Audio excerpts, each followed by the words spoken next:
তো সকলকে স্বাগত আমাদের এই নতুন কোর্স মার্ডার ট্রায়ালের আমরা কোর্স প্ল্যান নিয়ে আলোচনা করছি। আলোচনার শুরুতে আমরা যেটা দেখব যে আহ, একটা মানুষের একজন একজন মানুষের মৃত্যু কিভাবে সেটা কালপাবল হয়ে যায়, অর্থাৎ দোষণীয় হয়ে যায়, যেটাকে আমরা আহ, জঘন্য নরহত্যা বলে বাংলা বই যারা আমরা পড়েছি তারা জানি জঘন্য নরহত্যা। এটা আসলে উম, প্রথমত একজন মানুষের মৃত্যু, সেটা রোগ শোকে অ্যাক্সিডেন্টে নানা কারণ হতে পারে। Initially it would be treated as a death. সেই ডেথটাতে অন্যের হাত আছে কিনা, বা বাই এনি কজিং ইনজুরি এই ডেথটা হয়েছে কিনা, অথবা with the knowledge of others হয়েছে কিনা, ঠিক এগুলোর প্রেক্ষিতে একটা ডেথকে সেটা হোমিসাইড হয়েছে কিনা আমরা সেটা বোঝার চেষ্টা করব। আবার সেই হোমিসাইডটা ঠিক কি অবস্থার প্রেক্ষিতে মার্ডার হয়, সেটা আমাদের ভালো করে জানতে হবে। তাহলে এই আবার এই হোমিসাইড এবং মার্ডারের মধ্যে আহ, কিভাবে আমরা পার্থক্য করব, সেই বিষয়গুলো আমরা খুব চমৎকার ভাবে আলোচনা করব। এই পার্থক্যের মাধ্যমে আপনি মার্ডার ট্রায়ালের সবচেয়ে হাই ডেফিনেশনটা অর্জন করতে পারবেন। এই দুটোর মধ্যে ডিফিনিশন যতক্ষণ ভালোভাবে না করতে পারবেন, ততক্ষণ আপনার বেল হিয়ারিং বলেন, কগনিজেন্স হিয়ারিং বলেন, আর ডিসচার্জ পিটিশন হিয়ারিং, অথবা ডিফেন্স, ক্রস এক্সামিনেশন, আর্গুমেন্টস তৈরি, এগুলো কোনোটাই খুব চমৎকার ভাবে আপনি করতে পারবেন না। পঞ্চম টপিকে যেটা আমরা রেখেছি, আপনারা সকলে জানেন এবং দেখেছেন যে মার্ডার কেসের ক্ষেত্রে সাধারণত 2 জন 4 জন 5 জন এই ধরনের একাধিক ব্যক্তি আহ, কে জড়িত করা হয়। সেই জড়িতকরণটা বেশিরভাগ ক্ষেত্রে কনফেশনের মাধ্যমে হয়, এবং সেকশন 34-এ হয়, কখনো 149-এ হয়, অথবা কখনো বা 109 পিসিতে হয়।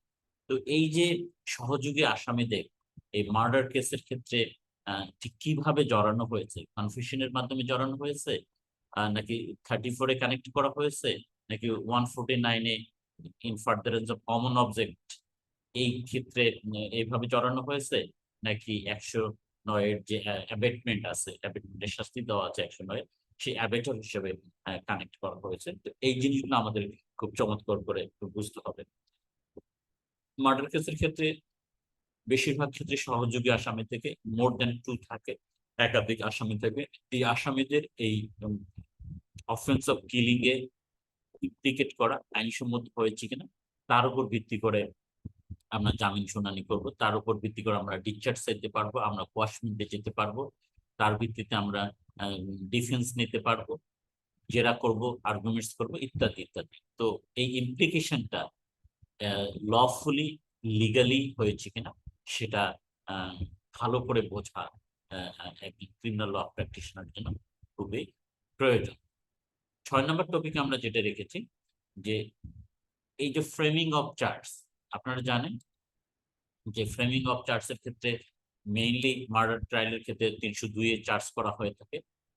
তো 302-এর জায়গায় যদি আপনি as a criminal law practitioner হিসেবে যদি খুব সাকসেসফুলি সেটিকে ডেভিয়েট করে, সেটিকে শিফট করে 304-এ নিয়ে যেতে পারেন, তাহলে বা 304-এর পার্ট 1 2-তে নাকি থার্ড পার্টটা বা লাস্ট পার্টটা যাবে, সেই জিনিসগুলো আপনি যদি ভালো মতো ফাইট করতে পারেন, তাহলে আমি মনে করি যে as a criminal law practitioner হিসেবে আপনার মক্কেলকে আপনি 80% লিগাল সার্ভিসটা দিতে পারবেন। ঠিক একইভাবে সহযোগী আসামিদের যেভাবে জড়ানো হয়, একটু আগে আমরা আলোচনা করলাম যে 34-এ, 100 মানে 149-এ, বা কখনো 109-এ। এই ইমপ্লিকেশন গুলো ভিত্তিতে এই যে চার্জ ফ্রেম হয়ে থাকে, তো এই চার্জ ফ্রেমটা সঠিক হয়েছে কিনা সেই বিষয়টা নিয়ে আমরা আলোচনা করবো যে ঠিক কোন অবস্থার প্রেক্ষিতে সহযোগী আসামিদের 34-এ কানেক্ট করা সঠিক হয়েছে, নাকি 149 109-এ কানেক্ট করা সঠিক হয়েছে, নাকি 149-এ কানেক্ট করা সঠিক হয়েছে। এই বিষয়গুলো আমরা আলোচনা করবো। এবং আপনারা আরো জানেন যে হত্যা মামলার ক্ষেত্রে অনেক সময় 201-এ চার্জ গঠন করা হয়ে থাকে। তো আমি অনেক মোকদ্দমায় দেখেছি যে এই 201-এ সঠিকভাবে চার্জ গঠিত হয় না। তো এগুলো বিষয় নিয়ে আমরা আলোচনা করব। এই ফ্রেমিং অফ চার্জ এর ক্ষেত্রে as a criminal law practitioner হিসেবে আপনারা যথেষ্ট রোল প্লে করতে পারেন এবং ভালো মতো আপনি লিগাল সার্ভিস দিতে পারেন। চার্জ গঠনের ব্যাপারে অলওয়েজ খুবই সতর্ক থাকতে হবে। এই চার্জ হিয়ারিংটা কখনোই ছেড়ে দেবেন না এবং এই সময় একটা প্রিপারেশন নিয়ে আপনি একটা ভালো সাবমিশন রাখবেন। আপনারা অনেকেই অভিযোগ করেন যে স্যার ডিসচার্জ তো হয় না, তাহলে আমরা এটাতে উম, এ, কেন এটা রিয়া করবো? ডিসচার্জ না হোক, কিন্তু আপনি যদি সঠিক ধারায় চার্জটা গঠন করতে পারেন, তাহলে এটা আপনার মক্কেলের জন্য বিরাট বড় একটা আম, সুযোগের ব্যাপার, বিরাট বড় একটা সুযোগের ব্যাপার। তো এই জন্য চার্জ গঠন, ডিসচার্জের চেষ্টা করবেন। ডিসচার্জ না পেলেও অন্তত যেন সঠিক ধারায় চার্জটা গঠিত হয়, আপনারা সেই চেষ্টা সব সময় রাখবেন। এবং এই জিনিসগুলো যদি আপনি ভালো করে বোঝেন, তাহলে আপনি এই চার্জ গঠনের ক্ষেত্রে ভূমিকা রাখতে পারবেন বা আপনি খুবই চমৎকার ভাবে এবং সফলভাবে লিগাল সার্ভিসটা দিতে পারবেন। এরপরে আমরা আরেকটা টপিক রেখেছি যে আপনারা জানেন ৩০৭-এর যে অফেন্সটা অ্যাটেম্পট টু মার্ডার, এই অ্যাটেম্পট টু মার্ডারটি ঠিক আসলে কিভাবে কনস্টিটিউট হয় বা আন্ডার হোয়াট সার্কামস্টান্সেস একজন আসামিকে ৩০৭-এ ইমপ্লিকেট করা যায়, এটি নিয়ে আমরা একটা চমৎকার আলোচনা রেখেছি। ৩০৭-এ যেহেতু প্রচুর মামলা অ্যাটেম্পট টু মার্ডার, এই বিষয়টি নিয়ে আমরা একটু আলোচনা করব।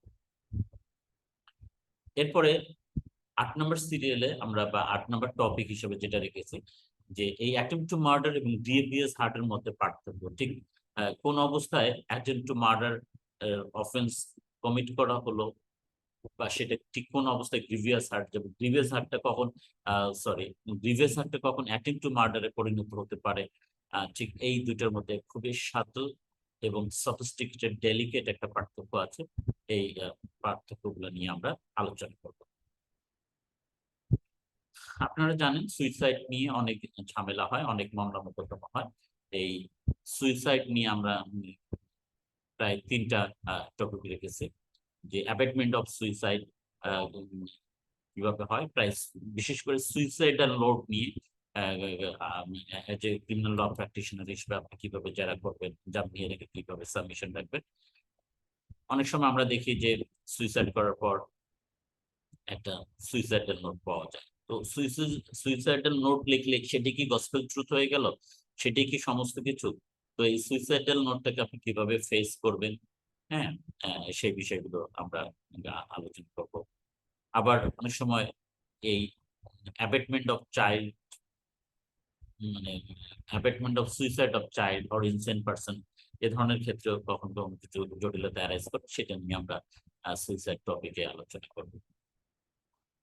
12 নম্বর আমরা টপিকে একটা জিনিস রেখেছি যে কজিং ডেথ বাই নেগলিজেন্স।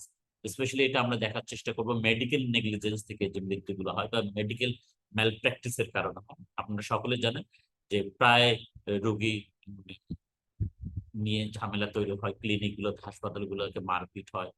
হ্যাঁ, আমি মনে করি যে আমাদের আইনজীবীরা যদি এখানে খুব একটা ভালো আহ, জ্ঞান রাখেন বা ভালো প্রিপারেশন থাকে, তাহলে মানুষকে আপনারা এই মেডিকেল ম্যাল প্র্যাকটিস এবং মেডিকেল নেগলিজেন্স দিয়ে আপনারা একটা ভালো ইয়া করতে পারবেন, সুবিধা দিতে পারবেন।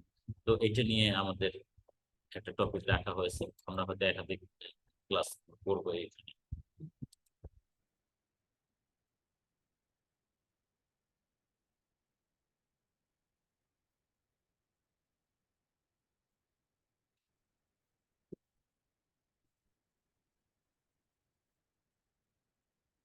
এরপরে আহ, আমরা আরেকটা টপিক রেখেছি যে causing death by rash driving, riding on a public way. এটা বিশেষ করে আমরা সড়ক পরিবহন আইন 2018-র আলোকে আমরা এই জিনিসটা আলোচনা করব। রাস্তায় তো নিত্যই আমরা দেখতে পারি অ্যাক্সিডেন্ট হচ্ছে, মানুষ মারা যাচ্ছে, রাস্তায় মৃত্যুর মিছিল। এই মৃত্যুগুলোর মামলাগুলোকে আমরা কিভাবে করতে পারি, ফেস করতে পারি as a criminal law practitioner হিসেবে, on behalf of the driver or sometime on behalf of the victim. সেই জিনিসগুলো আমরা এই টপিকে আলোচনা করব। 14 নম্বর টপিকে আমরা যেটা রেখেছি সেটা হলো death caused by act done with intent to cause miscarriage. এই যে গর্ভপাতের ফলে অনেক সময় এই মামলাগুলো হয়, এই গর্ভপাত সংক্রান্ত মামলাগুলো নিয়ে একটা আমরা আলোচনা দিয়েছি। 15 নম্বরেও আমরা এরকম একটা টপিক রেখেছি, act done with intent to prevent child being born alive or to cause it to die after birth.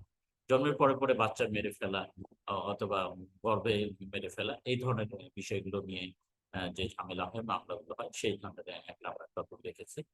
অথবা 16 নম্বর একটা টপিক রেখেছি যে আহ আহ, গর্ভ ডেলিভারির ঠিক আগেই মানে যে বাচ্চাদের জন্ম হয় অথবা আনবর্ন চাইল্ড, যেটাকে কুইক আনবর্ন চাইল্ড বলা হয়, এদের মৃত্যু যদি হয় তো সেটা ঠিক কোন অবস্থাতে কালবাবুসেট বলে গণ্য হবে, এই ধরনের একটা বিষয় আমি রেখেছি।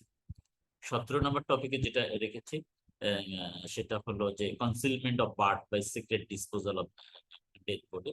এরকম ছোট বাচ্চা টাচ্চা অনেক সময় আমরা দেখেন যে রাস্তার ধারে ফেলে দিয়েছে অথবা কোথাও গোপন করে রেখেছে, মাটি চাপা দিয়েছে। তো এইগুলো অপরাধগুলো কিভাবে আমরা ট্যাকেল করব সেই বিষয়ে এখানে আলোচনা।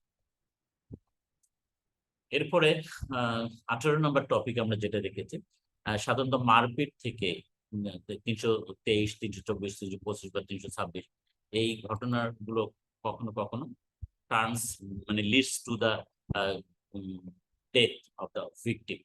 তো ঠিক এই কজাল রিলেশন গুলো আমরা কিভাবে এস্টাবলিশ করব, বা এই যখন কোনো হার্টের ফলে মানে causing grievous hurt or bodily injury, এটা leads to the death of the victim. তো এটার মধ্যে কজাল রিলেশন গুলো কি এবং কজাল রিলেশন গুলো আমরা অ্যাজ এ ডিফেন্স কাউন্সিল হিসেবে এই কজাল রিলেশন ঠিক মানে কোন ধরনের কজ গুলো after being hurt by injury তার ডেথটাকে এক্সেলারেট করছে, সেই এক্সেলারেশনটার ইনজুরির সঙ্গে এক্সেলারেশন অফ দ্য ডেথ, এটার কজাল কানেকশন গুলো কিরকম হতে পারে, বা কজাল কানেকশন গুলোর ফলে আমরা কি ধরনের সুবিধা নিতে পারি। যেমন ফর এক্সাম্পল আমরা বলতে পারি যে একটা মানুষকে মারপিট আহত হলো, মারপিটে আহত করার পর হসপিটালে নেওয়ার পথে আহ, দেখা গেল তাকে যে ধরনের অ্যাম্বুলেন্সে ক্যারি করা উচিত ছিল, বা আইসিসিউ যুক্ত বা যেখানে অক্সিজেনের সরবরাহের সুযোগ ছিল, এরকম আম, ভালো মানের যদি অ্যাম্বুলেন্সে ক্যারি করা না হয় তাহলে on the way to the hospital ভিকটিমের ডেথ হতে পারে। তো এইখানে এই কজাল রিলেশন এস্টাবলিশ করার মাধ্যমে আপনি এই সুবিধাটা পেতে পারেন যে যেভাবে যে ধরনের বডিলি ইনজুরি কজ করা হয়েছে, সেই bodily injury whether it was sufficient to cause the death or it was likely to cause death, এবং এটা এই on the way to the hospital এখানে অন্য কোনো ধরনের কোনো এক্সটার্নাল ফ্যাক্টর কোনো প্রভাব রেখেছে কিনা সেই বিষয়টাও আমরা আলোচনা করবো, এই জিনিসগুলো আপনারা কিভাবে তুলে ধরবেন। তারপরে 19 নম্বর টপিক আমরা যেটা রাখছি, ডেথ কজড বাই ফায়ারআর্মস ইনজুরি। ফায়ারআর্মস ইনজুরিতে কিভাবে মৃত্যু হয়, অর্থাৎ কারো মৃত্যু যদি ফায়ারআর্মস হয়, গুলি করে কাউকে মেরে ফেলা হলো, তাহলে সেক্ষেত্রে এই ফায়ারআর্মস এর নেচার, ফায়ারআর্মস এর যে বুলেট কার্তুজ, হ্যাঁ, ঘটনাস্থল থেকে যে লাইভ কার্তুজ পাওয়া গেল, বুলেট পাওয়া গেল, আর যে ফায়ারআর্মস থেকে এটা allege to have been fired, এই দুটোর মধ্যে সম্পর্ক স্থাপন করা, বা এই ফায়ারআর্মসটা বা ঘটনাস্থল থেকে বুলেট কার্তুজ যেটা জব্দ করা হলো, এইগুলোর মধ্যে রিলেশন এস্টাবলিশ করে কিভাবে আমরা জেরা করতে পারি, বা ফায়ারআর্মস ইনজুরির ফলে এক্সটার্নাল ওন্ড, এক্সিট ওন্ড, তারপরে পেনিট্রেটিং ওন্ড, এই বিভিন্ন ধরনের ওন্ডস এর যে পার্থক্যগুলো, এগুলো আমরা দেখব যে এই ফায়ারআর্ম ইনজুরির ফলে মৃত্যুর যখন দাবি করা হচ্ছে, ঘটনাস্থল থেকে যে ফায়ারআর্মস উদ্ধার হয়েছে বা কার্তুজ উদ্ধার হয়েছে অথবা বুলেট উদ্ধার হয়েছে, ঠিক জব্দকৃত ফায়ার আর্মস থেকে সেটা করা হয়েছে কিনা, এর মানে ক্যালিভার, বোর, এগুলো নিয়ে নানা আলোচনা আমরা করবো এই ধরনের একটা টপিকে। তারপর আরেকটা টপিক আমরা রেখেছি, সেটা হলো death caused by strangulation or asphyxia. হ্যাঁ, কখনো বালিশ চাপা দিয়ে মনে করে একজন মৃত্যু হলো, এটা হলো শ্বাসরোধ করে মারা, এক্সপেক্সিয়া। স্ট্র্যাঙ্গুলেশন সেটা আপনার বাই প্রেসিং হ্যান্ড হতে পারে, গলায় মানে শ্বাসরোধ করে মারা হতে পারে। এই স্ট্র্যাঙ্গুলেশন অ্যাসফিক্সিয়ার মধ্যে পার্থক্য কিভাবে আমরা করব, বা এর স্যালাইন ফিচার গুলো কি, কোনগুলো ঠিক কি ধরনের মানে বিষয়ের উপস্থিত থাকলে আমরা এটা বলবো যে স্ট্র্যাঙ্গুলেশন বা এটা asphyxia, weather it is homicidal or not, এই জিনিসগুলো আমরা আলোচনা করব। আরেকটা টপিক আমরা দিয়েছি 21 নম্বরে, ডেথ কজড বাই হ্যাঙ্গিং, অর্থাৎ ফাঁস দিয়ে মৃত্যুর যে অভিযোগ প্রায় করা হয়, হয়তো মেরে ফেললো তারপরে হ্যাঙ্গিং করা হলো, তো এইটি হ্যাঙ্গিং, তখন এইটা আমরা কিভাবে নিশ্চিত হব যে whether the death caused by the heart or causing injury, or the death caused by hanging, or whether after death the dead body was hanged। এই যে এগুলোর মধ্যে সূক্ষ্ম পার্থক্য গুলো, এগুলোর যে ক্যারেক্টারিস্টিক্স, যে ডেড বডির যে ক্যারেক্টারিস্টিক, ঠিক মেরে যদি হ্যাং করা হয় অথবা হ্যাং করে মারা হয়, এগুলোর কিছু আইডেন্টিফিকেশন থাকে মার্কস, ব্রুইস, ওমস থেকে, অথবা ময়না তদন্তের রিপোর্ট থেকে আমরা এগুলো কিভাবে জানতে পারি, সেই বিষয়গুলো আমরা আলোচনা করব। আরেকটা টপিক আমরা রেখেছি, ডেথ কজড বাই পয়জনিং, অর্থাৎ বিষ প্রয়োগ করে যদি কাউকে মারা হয়, তাহলে সেই পয়জনিং এর সাইন সিমটম গুলো কি হবে, বা তার ভিসেরাল রিপোর্ট গুলো কিভাবে আমরা এপ্রিসিয়েট করবো, এই ধরনের বিষয়গুলো আমাদের আসবে। আরেকটা টপিক আমরা রেখেছি, ডেথ কজড বাই ড্রোনিং, অর্থাৎ পানিতে ডুবে অনেক সময় মানুষ মারা যায়। এই মানুষটাকে কি মেরে পানিতে ফেলানো হয়েছে, নাকি পানিতে পড়ে সে মারা গেছে, এই দুইটা পার্থক্য আমাদের এজ এ লয়ার হিসেবে বুঝতে হবে। এই পার্থক্যগুলো কি, সেটা আমরা ঠিক মোদির জুরিসপ্রুডেন্সে যে পার্থক্যগুলো আছে, এগুলো নিয়ে আমরা আলোচনা করবো এবং শিখবো যে what is the difference between একটা মানুষকে মেরে পানিতে ফেলে দিয়ে দাবি করা হলো যে তিনি পানিতে পড়ে গেছে, সেটাই কি সত্য, নাকি তিনি জ্যান্ত অবস্থায় তাকে পানিতে ফেলা হয়েছে, তারপর পানিতে ডুবে তিনি মারা গেছেন। এগুলোর অনেক পার্থক্য আছে, এই পার্থক্যগুলো সম্পর্কে আমরা আলোচনা করব আপনাদের সাথে। আরেকটা টপিক আমি রেখেছি, সেটা হলো যে কজিং ডেথ ফর ডাউরি, ডাউরির কারণে যে মৃত্যুগুলো হয়, এইটা নিয়ে আমরা একটা টপিক রাখবো, কারণ নারী শিশু আইনের মামলার ক্ষেত্রে আপনাদের এটা কাজে লাগবে। আবার causing death by gang rape, এটা 25 নম্বর সিরিয়ালে আমরা রেখেছি। গ্যাং রেপের কারণে যে মৃত্যু হয় অনেক সময়, সেটা নিয়ে আমরা আলোচনা করব। সেই গ্যাং রেপের মৃত্যুর ঘটনাটা কিভাবে আমরা ফেস করতে পারি অ্যাজ এ ডিফেন্স কাউন্সিল হিসেবে, সেটা আমরা আলোচনা করব। এরপরে আমরা রেখেছি মার্ডার কেসের অবধারিত ইনহেভিটেবল অনুষঙ্গ হলো inquest report, autopsy report, visceral report. 26, 27, 28 এই তিনটা টপিক আমরা নির্ধারণ করেছি, এই তিনটা রিপোর্টের উপর এগুলোর আইনগত সাক্ষ্যগত মূল্য, বা এগুলো কিভাবে তৈরি করতে হয়, এগুলো সম্পর্কে কি ধরনের সাক্ষ্য আসতে হয়, এই বিষয়গুলো নিয়ে আমরা এক এক করে আলোচনা করব। তারপরে আমরা 29 নম্বর পয়েন্টে যেটা রেখেছি, সেটা হলো যে seizure of physical evidence, forensic evidence, বা দ্যাট ইজ আলামত যেটাকে আপনারা বলেন, এই মার্ডার সম্পর্কিত রক্তমাখা জামা কাপড়, হ্যাঁ, অথবা পয়জন, অথবা গ্যাং রেপের ক্ষেত্রে মার্ডার বাই গ্যাং রেপ, দলবদ্ধভাবে ধর্ষণের কারণে যে মৃত্যু হয় সেগুলোর কারণে, অথবা কোনো from heart injury are from heart মানুষের মৃত্যু হয়, নানাভাবে আমাদের ফরেন্সিক এভিডেন্সের কালেকশন হয় একটা মৃত্যুকে প্রমাণ করার ক্ষেত্রে। তো এই জিনিসগুলো কিভাবে হয়, সেগুলো আমরা আলোচনা করবো।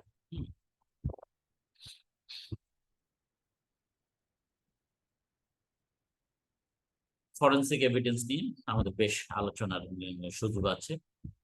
এবং উইথ এখন আমরা এর সঙ্গে ডিজিটাল এভিডেন্স নিয়েও আমরা আলোচনা করব। 30 নম্বর টপিক হিসেবে আমরা রাখছি bail hearing in different types of murder case. বিভিন্ন ধরনের মার্ডার কেসে কি ধরনের বেল হিয়ারিং আমরা করতে পারি। আমরা এখন ইতিপূর্বে অনেকগুলো মার্ডার টাইমস নিয়ে আলোচনা করলাম, যেমন আমরা পয়জন থেকে মানে মৃত্যু হতে পারে, হার্ট থেকে, আর্মস ইনজুরি থেকে, হ্যাঁ, এই ধরনের নানাভাবে যে মৃত্যুগুলো হয়, তো এই মৃত্যুগুলোতে এক এক ধরনের মামলা এক এক ধরনের জামিন হিয়ারিং এর আমাদের সুযোগ আছে। বা কোন কোন স্যালাইন ফিচার গুলো কি বা কার্ডিনাল পয়েন্ট গুলো কি, কোন পয়েন্ট গুলো রেখে আমরা জামিন শুনানি করতে পারি। অথবা অনেক সময় দেখেন যে কজিং ডেথ ফ্রম কি বলে যে এটাকে হলো, অর্থাৎ যৌতুকের জন্য অনেক সময় মৃত্যু হয় বা যৌতুকের দাবিতে গ্রিভিয়াস হার্ট হয়। উম, এই বিষয়গুলোর জামিন হিয়ারিং কি রকম হবে, আর সেগুলো আমরা আলোচনা করবো। 31 নম্বর টপিকে যেটা আমি রেখেছি, মার্ডার মামলার ক্ষেত্রে বেশিরভাগ ক্ষেত্রে আপনারা জানেন যে এটা রাতের অন্ধ করা হয় বা without the sight of the person হয়, অর্থাৎ আড়ালে হয়, অগোচরে হয়। এই জন্য এই 161 এর যে স্টেটমেন্টটা 161 ধারা জবানবন্দিতে সাধারণত আসামিদের জড়ানো হয়। তো এই আসামিদের অজ্ঞাতনামা আসামি অথবা কেউ দেখেনি এ ধরনের ঘটনায় আমরা সাধারণত দেখে থাকি 161 ধারা জবানবন্দি দিয়ে আসামিদের জড়ানো হয়। তো এই 161 ধারা জবানবন্দির মানে অ্যাডমিসিবিলিটি, রেলিভেন্সি এবং এর সাক্ষ্যগত মূল্য, যারা ঘটনাটা দেখলোই না, শুনলোই না, মানে অথচ তাদের জবানবন্দির ভিত্তিতে আমরা মার্ডার কেসে আসামিদের জড়ানো হচ্ছে, এগুলো নিয়ে আমরা আলোচনা করব। এবং মার্ডার কেসে আপনারা আরো ধরনের মানে উইটনেস এর 164 পাবেন। সেই মানে উইটনেস এর 164 এর এভিডেন্সিয়াল ভ্যালু বা কিভাবে এটিতে কন্ট্রাডিকশন তৈরি করা যায় বা আপনারা করবেন, সেই জিনিসগুলো আমি শিখিয়ে দেবো আপনাদের। ঠিক একইভাবে আহ 22 ধারার জবানবন্দিও আমাদের কিছুটা কাজে লাগবে। ডেথ কজড বাই ডাউরি অথবা কজিং গ্রিভিয়াস হার্ট, এই জিনিসগুলো থেকে হুম, সেগুলো আমরা আলোচনা করব। বিশেষ করে মার্ডার কেসের ক্ষেত্রে কনফেশনাল স্টেটমেন্টটা খুব বেশি ভূমিকা নিয়ে থাকে বা এটার উপর অনেক সময় শাস্তি প্রদান করা হয়ে থাকে। তো এই কনফেশনাল স্টেটমেন্টের সাক্ষ্যগত মূল্য বা এর ভিত্তিতে যখন অন্য আসামিদেরকে ইমপ্লিকেট করা হয়, এই এক্সকালপেটরি, ইনকালপেটরি কনফেশন বা সেকশন 30 অফ দ্য এভিডেন্সের মতো হয়েছে কিনা, এরকম মানে নানা দিক নিয়ে আমরা কনফেশনাল স্টেটমেন্টের আলোচনা করার আমাদের সুযোগ আছে এবং আমরা সেটা করবো। আপনারা জানেন 32 নম্বর আর্টিকেলে যেটা আমরা রেখেছি যে admissibility and relevancy of oral evidence in murder cases. Murder কেসের বেশিরভাগ ক্ষেত্রেই এই ওরাল এভিডেন্সের উপর ভিত্তি করে কনভিকশন এবং সেন্টেন্স করা হয়ে থাকে। তো এই সাক্ষ্য আইনের 60 ধারার বিধান আপনারা সকলে জানেন যে oral evidence must be direct. তো এই ডিরেক্ট কিরকম ডিরেক্ট হতে হবে সেখানে বলা হয়েছে, কখন যদি দেখার মতো হয়, এটা যারা দেখেছেন, এটা যে শোনার মতো হয় যারা শুনেছেন, বা এটা যে অনুভব করার মতো হয়, যদি এটা অপিনিয়ন দেওয়ার মতো হয় যারা অপিনিয়ন দিয়েছে তাদেরকে আসতে হবে। তো এই যে শোনার মতো, দেখার মতো তো বুঝলাম আমরা, যদি এফআইআর এ বা নালিশি দরখাস্তে সুস্পষ্ট ভাবে দিনের দিবালোকে এই কোনো হত্যাকাণ্ড ঘটে থাকে, তাহলে যারা ঘটনা দেখলো, প্রত্যক্ষ করলো, এই প্রত্যক্ষদর্শী সাক্ষী বাইরে অন্যদের সাক্ষী গ্রহণযোগ্য হবে কিনা, অথবা যদি রাতের আধারে বা অগোচরে কোনো মৃত্যু সংঘটিত হয়, তাহলে সেখানে কাদের মৌখিক সাক্ষ্য গ্রহণযোগ্য হবে, এই বিষয়গুলো নিয়ে আমরা ব্যাপক আলোচনা করব। কারণ অ্যাডমিসিবিলিটি এবং রেলিভেন্স ওরাল এভিডেন্স যদি আমরা ভালো করে বুঝতে পারি, জানতে পারি, তাহলে মার্ডার কেসে ডিফেন্স কাউন্সিল হিসেবে আমরা ব্যাপক ভূমিকা রাখতে পারবো। এরপরে 33 নম্বর সিরিয়ালে আমরা যেটা রেখেছি, ডিফেন্স ইন মার্ডার কেস। একটা মার্ডার কেসে, মার্ডার কেস তো নানা ধরনের হতে পারে, ইতিমধ্যে আলোচনায় আমাদের এসেছে। সে এক এক ধরনের মার্ডার কেসে এক এক ধরনের ডিফেন্স হতে পারে।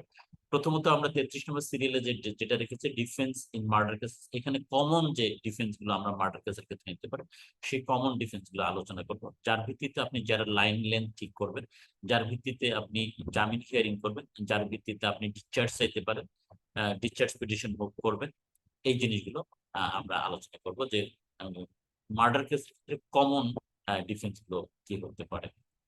ঠিক একইভাবে 34 নম্বর সিরিয়ালে আমরা যেটা ঠিক করেছি টপিক হিসেবে, 34 নম্বর টপিক হিসেবে, সেটা হলো যে অ্যাবেটমেন্ট অফ সুইসাইড। এই ধরনের মোকদ্দমায় আসামি এখানে কি ধরনের ডিফেন্স নিতে পারে। 35 নম্বর সিরিয়ালে আমরা যেটা করেছি যে ডেথ কজড বাই স্ট্রাঙ্গুলেশন অথবা হ্যাঙ্গিং অথবা পয়জনিং অথবা from arms injury or fire arms injury অথবা ড্রোনিং, এগুলোতে ডিফারেন্ট ডিফারেন্ট কেসের ক্ষেত্রে আসামির ডিফেন্স গুলো কি হবে, সেগুলো আমরা অ্যাজ এ ডিফেন্স কাউন্সিল হিসেবে কিভাবে আমরা এগুলো ভূমিকা রাখবো বা এগুলো নির্ধারণ করে আমরা যারা করব, আর্গুমেন্টস করবো, এই জিনিসগুলো আমাদের আলোচনায় আসবে। 36 নম্বর টপিক হিসেবে যেটা আমি রেখেছি সেটা হলো যে এই যে আপনি ডিফেন্স কাউন্সিল হিসেবে আপনার আসামি 342 যখন এক্সাম হচ্ছে, সেই 342 আত্মপক্ষ সমর্থনে আপনি কি ধরনের ভূমিকা নিতে পারেন, বা প্রয়োজনে আপনি কিভাবে ডিডব্লিউ দিতে পারেন অথবা আপনার ডিফেন্স কেসটা কিভাবে আপনি আদালতের সামনে উপস্থাপন করতে পারেন, সেই টেকনিক গুলো, বা আপনার মধ্যে যদি কোনো কজ এন্ড এভিডেন্স থাকে, পাবলিক ডকুমেন্টস থাকে, সেগুলো আপনি কিভাবে উপস্থাপন করবেন। এটাতে অনেক ক্ষেত্রে অনেক আইনজীবী ভুল করে থাকে, এই জিনিসগুলো আমরা আলোচনা করবো। একটু আগে আমরা বলছিলাম কনফেশনাল স্টেটমেন্ট কথা। 47 নম্বর সিরিয়ালে আবারও কনফেশনাল স্টেটমেন্ট রাখা হয়েছে। আপনারা জানেন কনফেশনাল স্টেটমেন্ট ভিত্তিতে আসামিকে দোষী সাব্যস্ত করে দণ্ডিত করার সুযোগ আছে, কিন্তু শর্ত হলো it must be true and voluntary.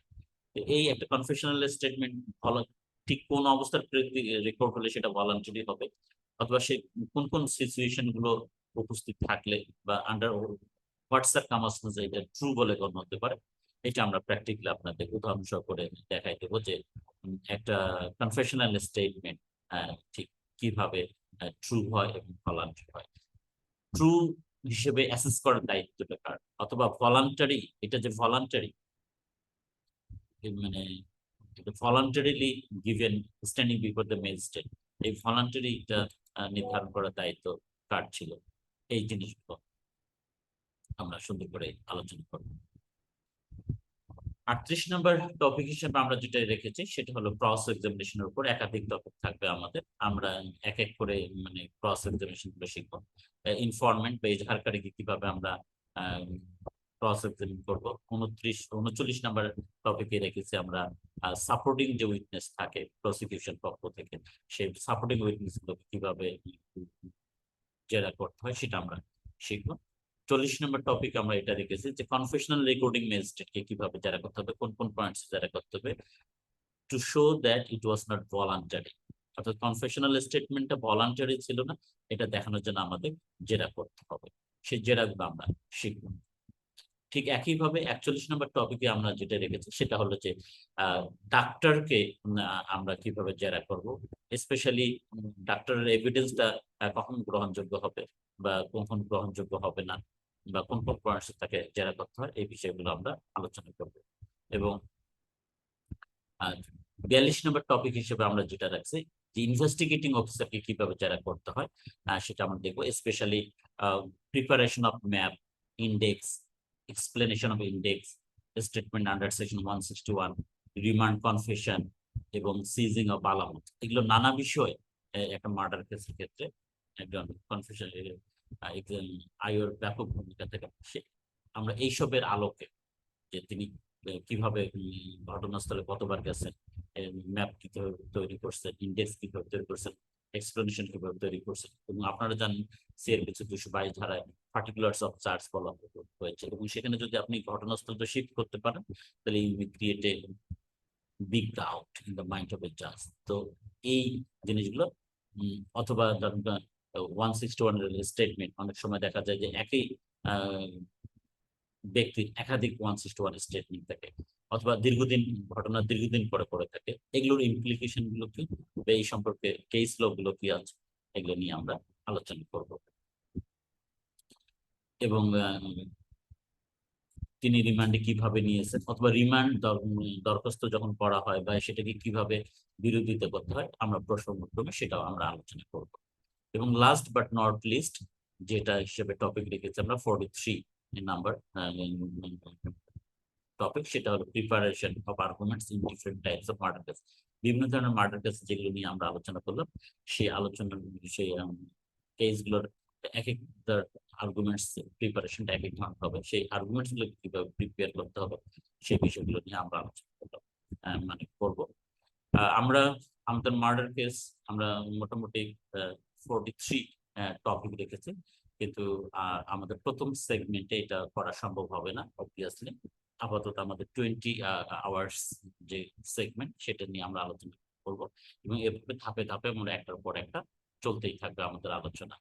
আপনারা যারা থাকবেন তারা শেষ পর্যন্ত থাকবেন আশা করি, এবং মার্ডার কেসে যদি আপনি দক্ষতা অর্জন করতে পারেন তাহলে আরো অন্য কোনো ট্রায়াল আপনার থাকতে হবে না। তো এইগুলো আমাদের কোর্স আউটলাইন। এখন আমি আপনাদের কাছে শুনবো যে এই ক্ষেত্রে আপনাদের কার কি সাজেশন আছে, আর কি ইনক্লুড আমরা করতে পারি, স্পেশালি যারা সিনিয়র লয়ার আছেন, আশরাফ বাচ্চু সাহেব বা শহীদুজ্জামান সাহেব, বা আরো যারা মানে এখানে আব্দুল্লাহ সাহেব আছেন, রুবায়েত আছেন, বা আরো আমি যাদের চিনি না নতুন যোগদান করছেন না, তারা সকলে একটু কথা বলবেন, সো দ্যাট আমরা আমাদের এই আলোচনাটাকে বা কোর্সটাকে যেন আমরা আরো ফলপ্রসূ করতে পারি। আমি মাইক্রোফোন ওপেন করে দিয়েছি, আপনারা একটু কথা বলতে পারেন। Please let me know your thoughts. Sir suggestion দেওয়ার আগে আমি একটু বলি, আপনার আলো সাউন্ডটা একটু কম আসতেছে স্যার, আর আপনাকে ভালোভাবে দেখছি না, মানে আমি এক কোনায় হয়ে এখন চলবে? আর সাউন্ডটা একটু কম আসতেছে স্যার। হ্যাঁ, দেখেন তো এখন সাউন্ড শোনা যায় কিনা। স্যার এখন ভালো আসতেছে। আমার মনে হয় আপনার ঠিক আছে। মাইক্রোফোনে কোনো একটা সমস্যা ছিল স্যার। একটু বাড়ছে স্যার। জি জি স্যার, স্যার আজকে একটু অনেক কম শোনা যাচ্ছে স্যার, অন্যবারের থেকে ক্লিয়ারটা একটু কম, প্লাস সাউন্ডও একটু কম স্যার। তাই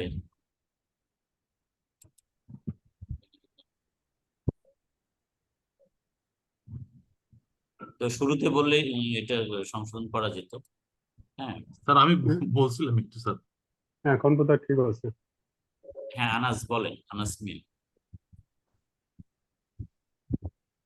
আসসালামু আলাইকুম স্যার। জি স্যার